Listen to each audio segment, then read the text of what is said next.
सुधाधाराधारैः चरणयुगलान्तर्विगतलैः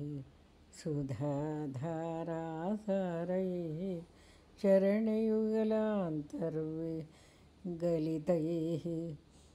प्रपञ्चं सिञ्चन्ति पुनरपि रसाम्नायमहसः वा अवाप्य स्वां भूमिं भुजगनिभमद्युष्टवलयं स्वमात्मानं कृत्वा स्वपिषि कुलकुण्डे कुहरिणे चतुर्भिः श्रीकण्ठैः शिवयुवतिभिः पञ्चभिरपि प्रभिन्नाभिः शम्भोः नवभिरपि मूलप्रकृतिभिः चतुश्चत्वारिंशत्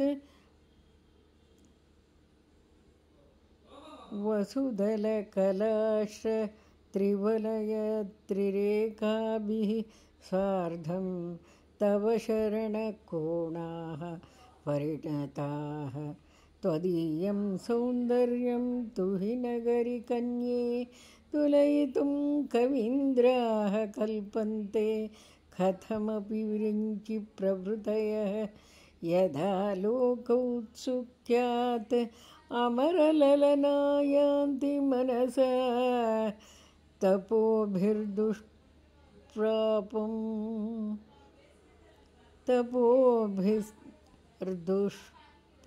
तपोभिर्दुष्प्रापामपि गिरिशसायुज्यपदवीं